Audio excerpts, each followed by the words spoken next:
Bonjour à tous. Alors, dernier épisode sur cette série sur les séries chronologiques. La dernière fois, on s'était arrêté aux variations saisonnières. Ça veut dire que maintenant, pour notre modèle, on a à la fois la tendance centrale et les variations saisonnières. Et avec ça, on va pouvoir vous composer le modèle. Ici, je vous rappelle qu'on avait choisi un modèle additif. Donc, la série ajustée, ça va être la somme des deux. Et c'est ce qu'on va faire maintenant. Donc, je vais dans la page modèle ajusté. Donc, on a déjà euh, tout ça, c'est-à-dire, bon, excusez-moi. On a déjà tout ça. Il doit y avoir une case A normalement. Voilà. On a déjà tout ça. Et je vais expliquer comment on fait pour le reste. Alors, en fait, il n'y a pas grand-chose à faire. Une fois que vous avez la tendance centrale avec les moins de carrés, là, le MC c'est pour moins de carrés, et les variations saisonnières, dans le cas d'un modèle additif, pour obtenir la série ajustée, alors qu'on note souvent avec un chapeau. Pour la différencier de la série YT, parce que c'est pas la même chose exactement. Pour calculer ça, en fait, il faut juste ajouter les deux. C'est le principe du modèle additif. Donc on ajoute la case qui est là, plus celle qui est ici, et on fait ça pour toute la colonne. Donc par exemple, je prends une case ici au hasard. En ligne 8, enfin pour t égale à 8, c'est la ligne 9 pour Excel, on a ajouté D9 et F9. Et on fait ça tout le temps. Donc une fois qu'on a notre série, c'est ce qu'on appelle ça les valeurs de la série ajustée. On peut s'intéresser à deux choses pour voir si le modèle est bon ou pas. Alors, il y a une valeur numérique qui s'appelle l'erreur. Dans les modèles, on peut aussi appeler ça le epsilon t, donc je ne vais pas trop parler avant. Pour simplifier les choses, ici, vous faites la différence, par exemple, entre celui-là et celui-là, et vous faites ça partout, et vous avez une estimation numérique de l'erreur. Et si l'erreur elle est petite, c'est mieux que si l'erreur elle est grande. Bon, maintenant, c'est pas forcément évident d'apprécier si c'est suffisamment petit pour être acceptable juste avec des chiffres. Par contre, quelque chose qui est très parlant et que j'ai caché un petit peu à droite, donc je vais le chercher, c'est si vous mettez sur le même graphique, voilà, la série, donc là on voit tout, la série YT en bleu, donc on la voit pas beaucoup, elle est un peu derrière, et la série YT chapeau en rouge. Une façon de regarder si la série YT elle colle bien à la série YT, bah, c'est de voir si les courbes se superposent bien. Et ici, on est plutôt content. À part quelques points un petit peu au début, un peu ici, et là le plus ici, où ça sort un peu, elles ont l'air de bien superposer, donc ça veut dire que notre modèle, il est plutôt bien. Et c'est une validation de modèle qui est très simple en fait.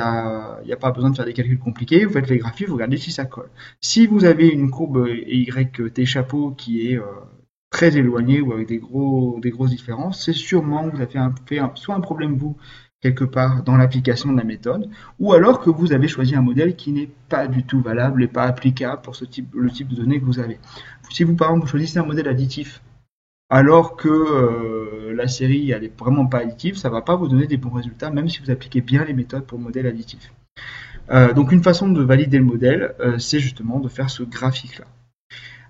Et donc quand on a fait tout le travail qu'on a fait précédemment et qu'on est arrivé là et qu'on voit que les courbes se superposent bien, on est content et on est rassuré sur ce qu'on a fait avant. Alors maintenant qu'on a fait tout ça, alors ça fait une fin en soi de ce graphique-là et voir qu'on a un bon modèle. Une fois qu'on a un bon modèle, suivant le type de modèle, ça peut servir à d'autres choses. Par exemple, ici, on a un modèle avec, pour la droite des moins de carré, on a une formule qui dépend du temps. À chaque fois, vous avez, ça dépend du temps. Donc, on est capable de faire des prévisions avec un modèle comme ça. C'est-à-dire que, par exemple, ici, si je retourne, ça serait pas mal que je vois les années aussi. Donc si je mets vers la fin, on est capable de faire des prévisions, par exemple pour l'année 2008. Il va suffire d'étirer des formules ici. Alors qu'est-ce qu'il va falloir étirer? Ben, on va mettre par exemple ici de l'année 2008. Ici par exemple, on va étirer les... Alors vous voyez si par exemple j'en prends deux là et que j'étire, Excel il comprend qu'on prend les entiers qui suivent. Ensuite je vais avoir besoin, alors bien sûr... ça, je peux pas les tirer, c'est les données réelles, donc ça on les oublie. Il n'y aura pas de prévision pour les YT, les prévisions vont seulement être sur la colonne en rouge. Et pour la colonne en rouge, de quoi j'ai besoin? J'ai besoin de TT, donc c'est cette case-là et celle-là, ces deux-là, il va falloir étirer. Donc D et F. Donc pour étirer ça, par exemple, je prends tout ça et j'étire ma formule comme ça. Tac, ça a l'air de marcher. Voilà. Il a bien fait la bonne formule. Et ici, je vous rappelle que c'était... Ah non, pardon, d'abord, il faut ça. Alors ça, je vous rappelle que c'était des variations saisonnières qui sont périodiques, donc il suffit de faire un copier-coller, en fait. Tac. Et maintenant, si j'étire ici, je devrais avoir ce qu'il me faut. Alors maintenant, si je prends, je fais le même graphique qu'avant. Du coup, peut-être que je vais vous montrer comment on fait. Même si j'en ai un qui est déjà mis en forme dans la page d'à côté. Je vous montre le début. Donc vous sélectionnez par exemple tout YT. Ensuite, avec CTRL, vous allez chercher une sélection aussi sur celui-là. Et là, vous allez jusqu'en bas. Alors, vous avez vu, pour YT, j'ai sélectionné aussi les cases vides, hein, pour avoir le même nombre de cases dans les deux. Et avec ça, on va insérer ce type de graphique en ligne, avec deux courbes. Ça me donne le graphique que je veux, mais ça ne me donne pas le bon abscisse. Pour avoir en abscisse les années, on clique droit et on fait sélectionner des données. Et ici, les abscisses, on va les modifier, l'étiquette de l'axe horizontal, donc les abscisses, on le modifie. Et on va chercher les valeurs qui sont là, avec 2008 et même avec les trois casiers d'après pour avoir la bonne présentation.